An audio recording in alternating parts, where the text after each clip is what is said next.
Welcome to TIPS Law Academy, the largest institute of USAT, undergraduate studies admission test, law admission test, LawGAT and other competitive exams, preparation in Pakistan. Assalamu alaikum to all of you. I hope that you all are enjoying good health and are safe and sound at your homes. Today we are going to make discussion on current Afghanistan issue. As you all know that a law admission test is going to held on 3rd of October 2021. So it is a highly recommended essay for law admission test upcoming USAT, PPSC and FIA.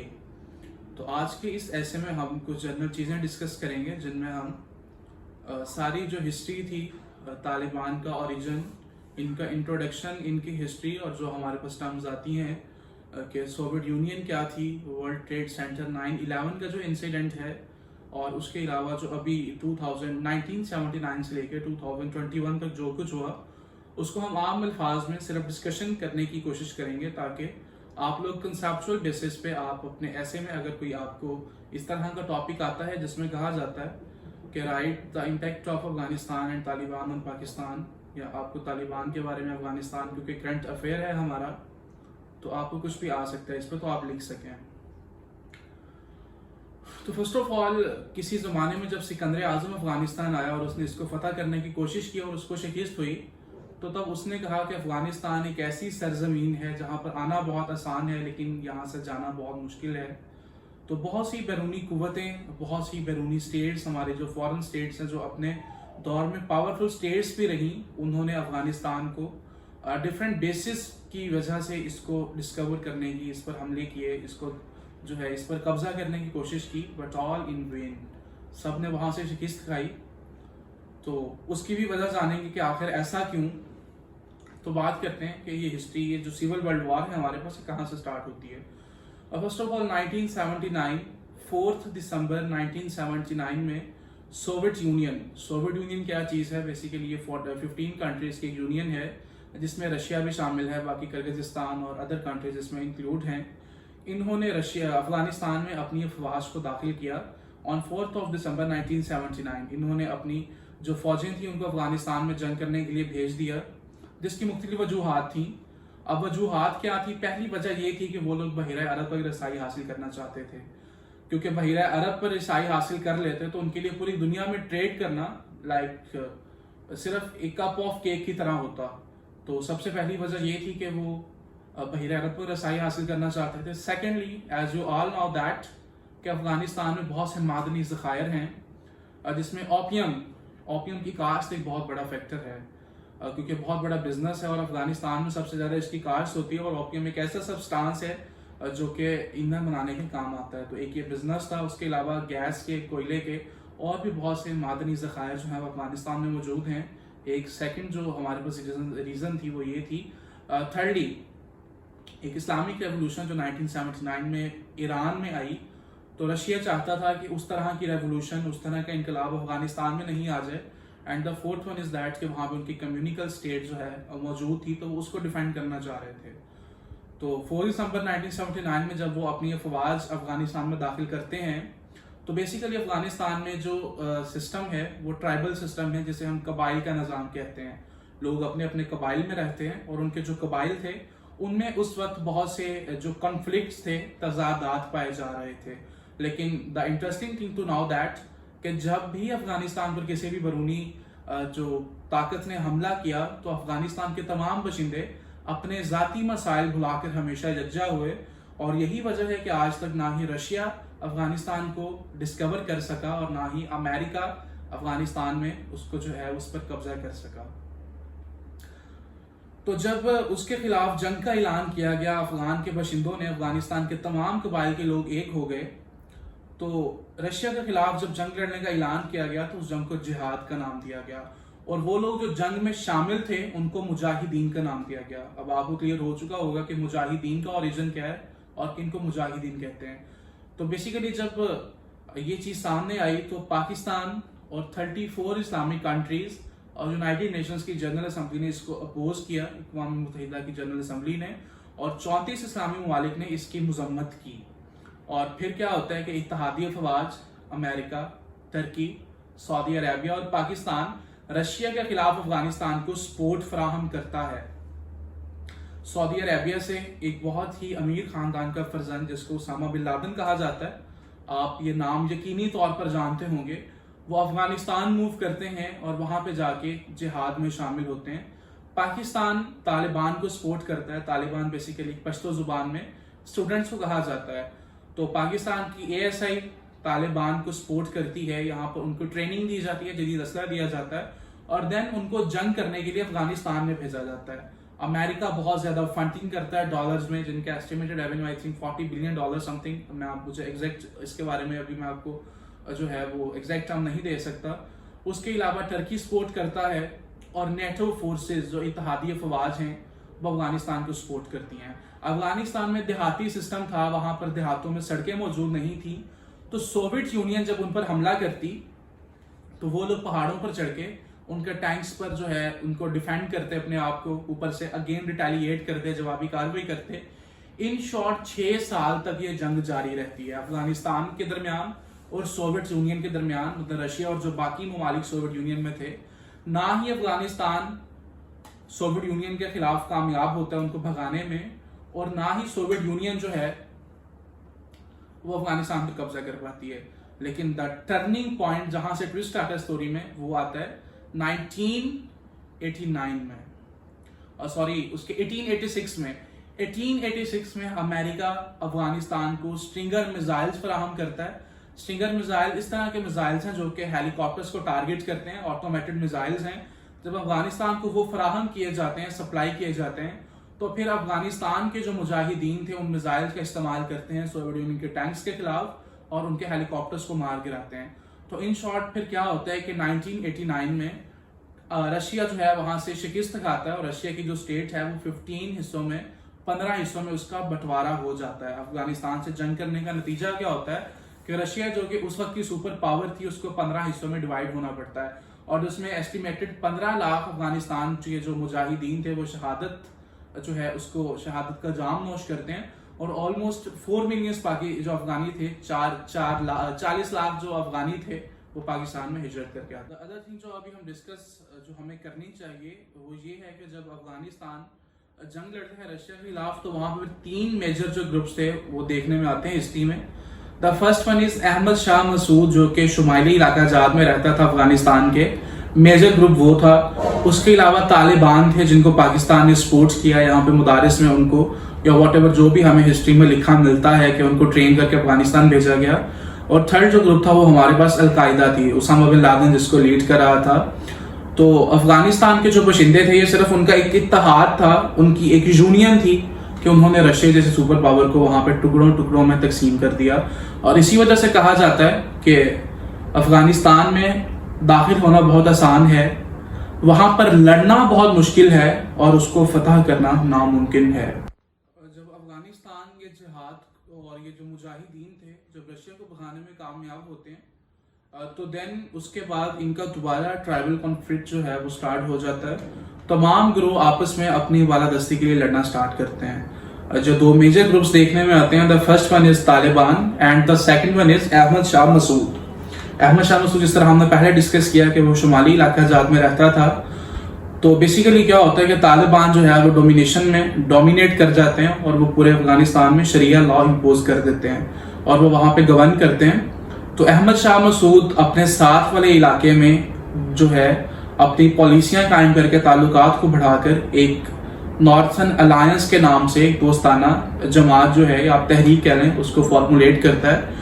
और ये national जो northern alliance जब बनती है अहमद शाह मसूद और उसके साथ वाली टर्शरी जब एक होते हैं तो फिर तालिबान और अहमद शाह मसूद ये 2 मेन जो ट्राइब्स थे इनके दरमियान जो है वो जंग स्टार्ट होती है। ये लोग आपस में खून रेजी, इलाका बेअमन होता है और बहुत ज्यादा नुकसान उठाना पड़ता है। इन शॉर्ट फिर तालिबान जो है शरिया लॉ इम्पोज करते हैं, वहां पे गवर्न करते हैं और वो नॉर्थर्न अलायंस वाला इलाका भी फतह कर देते हैं। उसके बाद तालिबान अहमद शाह मसूद को कत्ल करवा देते हैं। और ठीक फिर क्या होता है कि 9/11 से 2 दिन पहले 2 से 3 जहाज जो हैं उनको हाईजैक किया जाता है और वो अमेरिका के वर्ल्ड ट्रेड सेंटर पर जाके टकराते हैं, जिनसे अमेरिका में तकरीबन 3000 लोग जो है वो मर जाते हैं। तो अमेरिका उसका सारा इल्जाम जो है वो तालिबान पे जो है इम्पोज करता है और कहा जाता है उस तमाम हादसा जो कि वर्ल्ड ट्रेड सेंटर 9/11 को आपको बताया कि जो 2 जहाज आके अमेरिका के वर्ल्ड ट्रेड सेंटर से टकराते हैं और बहुत ज़्यादा तबाही वजूद में आती है और 3000 अमेरिका के लोग उसमें मर जाते हैं, तो अमेरिका की जो अवाम है अमेरिका की वो इस पे बहुत बर्पा होते हैं। तो तालिबान जो उस टाइम क़यादत में मौजूद है अफगानिस्तान में, उनको इसका जिम्मेदार ठहराया जाता है। और फिर जॉर्ज बुश तो उस टाइम प्रेसिडेंट थे अमेरिका के, वो एक बहुत फेमस स्पीच करते हैं जिसमें वो कहते हैं कि या तो अफगानिस्तान अमेरिका के साथ है या फिर अफगानिस्तान दहशतगर्दों के साथ है। तो इट मीन्स कि ये एक तरह की वार्निंग थी कि अफगानिस्तान जो है उससे उसामा बिन लादेन को हवाले करने का मुतालबा किया गया कि उसामा बिन लादेन को अमेरिका के हवाले किया जाए, लेकिन तालिबान ने इस चीज से रिफ्यूज कर दिया कि without supported and reliable evidences हम जो उसामा बिन लादेन है उसको अमेरिका के हवाले नहीं करेंगे। तो फिर जो जॉर्ज बुश थे वो एक जंग का आगाज करते हैं जिसे वॉर ऑन टेरर कहा जाता है। इन शॉर्ट के 9/11 का जो वाकया होता है उसका सारा जो है वो जो भी उसका इल्जाम था वो किसको दिया जाता है, उसामा बिन लादेन को, और तालिबान और अमेरिका के दरमियान फिर वॉर ऑन टेरर जो है वो स्टार्ट होती है। जब वॉर ऑन टेरर को जॉर्ज बुश इनिशिएट करता है तो देन अमेरिका एक ऑपरेशन स्टार्ट करता है जिसको हम ऑपरेशन इंड्योर फ्रीडम भी कहते हैं। तो उससे क्या होता है कि अमेरिका अफगानिस्तान में अपनी अफवाज को दाखिल करता है और उसमें वो 54 दूसरे ममालिक जिनको नेटो फोर्सेस भी कहा जाता है और वो उसको जो है सपोर्ट करते हैं, और पाकिस्तान भी फिर उस जो ऑपरेशन था उसमें अमेरिका को सपोर्ट करता है। तो एक कुछ लोग कहते हैं, सुनने में आता है कि परवेज मुशर्रफ जो थे उस time army chief of army staff Pakistan थे, तो जब उनको कॉल आती है अमेरिका से तो वो उनको जो उनकी हमायत का ऐलान करते हैं और पाकिस्तान के जो अड्डे हैं वो अमेरिका की फौजों को इस्तेमाल करने की इजाज़त दी जाती है। जब ये सारा कुछ होता है तो फिर दिसंबर 2001 में अमेरिका जो है वो अपनी अफवाज को दोबारा अफगानिस्तान में दाखिल करता है और वहाँ पर जो मौजूद तालिबान की हुकूमत होती है वो एक बार फिर ख़त्म हो जाती है। फिर तालिबान दोबारा से पहाड़ों पर जाते हैं और एक गुरिल्ला वार का स्टार्ट करते हैं। एक गुरिल्ला वॉर जो है उसको दोबारा स्टार्ट किया जाता है। और द अदर थिंग के जो हमने डिस्कस किया था कि रशिया को भगाने के बाद जो अफगानिस्तान में आपस में जंगें हुई जो कि नॉर्थर्न अलायंस अहमद शाह मसूद और तालिबान इनके दरमियान जो जंगें हुई उसको हम सिविल वर्ल्ड वॉर भी कहते हैं, सिविल वॉर कहते हैं, वर्ल्ड वॉर नहीं सिविल वॉर कहते हैं। तो आपने ये चीज़ भी जो है वो इन कंसिडरेशन रखें। सेकेंडली क्या होता है कि जब पाकिस्तान सपोर्ट करता है अमेरिका को अगेंस्ट तालिबान, तो फिर क्या होता है कि पाकिस्तान के नॉर्थर्न एरियाज में पाकिस्तान तहरीक तालिबान पाकिस्तान स्टार्ट कर दी जाती है जो कि पाकिस्तान के खिलाफ होती है, और अमेरिका का साथ देने की वजह से पाकिस्तान फिर लगातार जो है वो एक ना खत्म होने वाली दहशतगर्दी की जिद में आ जाता है। तो जो पाकिस्तान तहरीक तालिबान के लोग थे वो पाकिस्तान के खिलाफ आवाज उठाते हैं, जिनमें से कुछ लोग जो थे वो डिस्कशंस करना चाहते थे, मुज़ाकरात पर एग्री थे, लेकिन कुछ लोग जो थे some of them only want negotiation, तो कुछ लोग सिर्फ जो है पाकिस्तान के खिलाफ जंग करना चाहते थे। जब तालिबान की हुकूमत को वहां से खत्म किया जाता है तो फिर हामिद करजई को जो है वो इंटरिम प्रेसिडेंट बना दिया जाता है जो कि 2004 तक रहते हैं। 2004 के बाद अशरफ गनी दोबारा से प्रेसिडेंट बनते हैं और देन जो है तालिबान फिर दोबारा जिहाद करते हैं और रिकैप्चर कर लेते हैं अफगानिस्तान के बहुत से एरियाज को, दोबारा जो है वो हुकूमत वो जो है अपनी तहवील में लेके उसको जो है वो रिकैप्चर कर लेते हैं।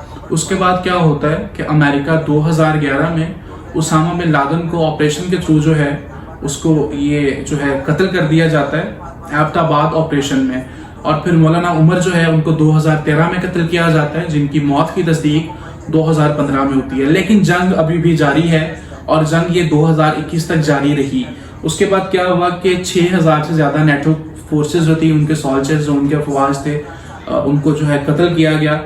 और उस टाइम जो है 2016 तक 10,000 फौजी जो हैं वो वहां पर प्रेजेंट थे। इंक्लूसिवली क्या होता है कि जंग जारी रहती है और काफी साल गुजरने के बाद भी अमेरिका अफगानिस्तान को डिस्कवर नहीं कर पाता और ना ही उनको शिकस्त दे पाता है। मुजाहिदीन लगातार जो है अमेरिका के खिलाफ जिहाद करते रहते हैं। और अभी करंट सिचुएशन क्या है हमारे पास कि अभी अमेरिका जो है अपनी अफवाज को वहां से वापस बुला रहा है। इनके दरमियान जो है कुछ अमन मुज़ाकरात हुए हैं, अमेरिका जो है हार मान चुका है। तो अभी जो अफवाज की जो डेडलाइन है उनको निकालने की वो अफगानिस्तान की तरफ से 31 अगस्त 2021 थी, और अमेरिका जो है वो अपनी अफवाज को अफगानिस्तान से वापस बुला चुका है। और इस टाइम अफगानिस्तान को जो गवर्न कर रहे हैं वो तालिबान गवर्न कर रहे हैं। दोबारा तालिबान की हुकूमत आ चुकी है और वो अफगानिस्तान पर अपनी हुकूमत जो है उसको इनिशिएट कर चुके हैं। अब द थिंग इज दैट कि जब तालिबान ने दोबारा से हुकूमत की तो फिर एक कंट्रोवर्सी पैदा होती है अफगानिस्तान की आवाम के दरमियान। अब वो फिर सोचते हैं कि अब हमारे साथ क्या होगा क्या नहीं होगा। तो अगर आप न्यूज़ देखते हैं तो आपने देखा होगा कि एयरपोर्ट रोड जो है उनको बंद कर दिया जाता है। बहुत से लोग जो हैं वो हिजरत करने के लिए अपने अफगानिस्तान को छोड़कर पाकिस्तान या इधर उधर आने का रुख करते हैं, लेकिन तालिबान ने एयरपोर्ट्स को बंद कर दिया ताकि कोई भी जो है अफगानिस्तान के बाशिंदा बाहर ना जा सके। और बैनुल अक़वामी जो सवालात इनसे पूछे गए वो ये पूछे गए कि आप जो है क्या आपका तरीकाकार होगा, आप किस तरह लोगों को इलेक्ट करेंगे, आप किस तरह गवर्नमेंट जो है उसको रन करेंगे। इसकी तरफ से ताहाल कोई भी जो है एक प्रॉपर शेड्यूल्ड सिनेरियो जो है वो अभी तक सामने नहीं आया। लेकिन जो हमारे पास उनकी जो कॉन्फ्रेंसेस चल रही हैं उनमें वो बार बार यकीन दहानी करवा रहे हैं जो तालिबान है वो अफगानिस्तान में और खित्ते में अमन के हामी हैं, और उम्मीद करते हैं कि ना ही वो किसी भी बैरूनी ममालिक के मामलात में दखल अंदाजी करेंगे, और सेम वो भी यही चाहते हैं कि ना ही कोई बैरूनी मुल्क अफगानिस्तान के मामलात में दखल अंदाजी करे। और सेकेंडली उसके अलावा उन्होंने अफगानिस्तान के लोगों को कहा कि आप जो है बिल्कुल इत्मीनान रखें, यहाँ पर एक अच्छा निज़ाम हुकूमत जो है वो उसको कायम किया जाएगा। और द थिंग इज दैट कि एक और वजह थी कि जब तालिबान ने शरिया लॉ इम्पोज किया तो इन्होंने लोगों को दाढ़ियां रखनियां लाजिम कर दी। दाढ़ी जो है उसके बारे में इनकी तरफ से कुछ इस तरह के लॉज बनाए गए थे और बनाए गए, और देन फिर इन्होंने औरतों पर जो है वो टोटली पाबंदी लगा दी कि औरतों को जो है वो काम शाम नहीं करने देंगे, उनके जो है वो नामहरम के बगैर बाहर नहीं निकलेंगी। लेकिन अभी जो हमारे पास कॉन्फ्रेंसेज आ रही हैं उसमें जो है जो लीडर हैं अफगानिस्तान के, अभी जो करंट लीड कर रहे हैं, उन्होंने कहा है कि अफगानिस्तान के जो लोग हैं वो अफगानिस्तान में ही मुकीम रहें, यहाँ पर उनको दोबारा जो है पॉलिसियां नाफिज की जाएंगी और हर तरह के जो इंसानी हकूक हैं उनके तकाजे को अच्छे तरीके से कायम रखा जाएगा। इन शॉर्ट अभी हम जो है अभी ये करंट हमारे पास सिचुएशन है कि अमेरिका जो है 20 साल बल्कि इससे ज्यादा की जो जंग है उसको लड़ने में नाकाम हुआ। अफगानिस्तान से शिकस्त खाकर आखिरकार उन्होंने अपनी अफवाज को अमेरिका में वापस बुला लिया है, और अभी अफगानिस्तान में तालिबान जो है वो हुकूमत को इनिशिएट कर चुके हैं। और the second thing what to predict now, अब आने वाले वक्त में क्या हो सकता है। अब जो है पाकिस्तान, अमेरिका और जितने भी नेबरिंग कंट्रीज हैं ये तालिबान को सपोर्ट करेंगे। इन माय ओपिनियन ये तालिबान को सपोर्ट करेंगे, उनको स्टेबल करेंगे ताकि जो है खित्ते में अमन कायम रह सके, दोबारा किसी भी तरह की न्यूजेंस या फिर वायलेशन जो है वो क्रिएट नहीं हो। और सेकेंडली अब अगर औरतों में अगर वहां पे तालिबान में कुछ इस तरह के लॉज इम्पोज किए जाते हैं अफगानिस्तान में जिनमें औरतों पर मुकम्मल पाबंदी लगाई जाती है उनके मुलाजमत करने पे, उन पर पढ़ने लिखने पे, उनके बाहर निकलने पे, तो होप्स हो के जो ह्यूमन राइट्स ऑर्गेनाइजेशंस हैं, जो वुमेन राइट्स एम्पावरमेंट ऑर्गेनाइजेशंस हैं, वो अफगानिस्तान पर दोबारा जो है सवालात उठाएंगी। तो आई होप कि जितनी हमारी बेसिक टर्म्स जो थी कुछ ना कुछ जो हिस्ट्री है वो उसको हम डिस्कस कर चुके हैं। इन केस अगर आप इसको अंडरस्टैंड कर चुके हो तो kindly do share with all other LAT, USAT, PPSC and FI aspirants. Thank you so much. Much regards, Tayyab Khan, Pakistan जिंदाबाद। You can also join our Facebook groups regarding law admission test, USAT and HSC law GAT. Links are given in description. Thank you so much. Kindly subscribe this channel and press bell icon for more updates in future.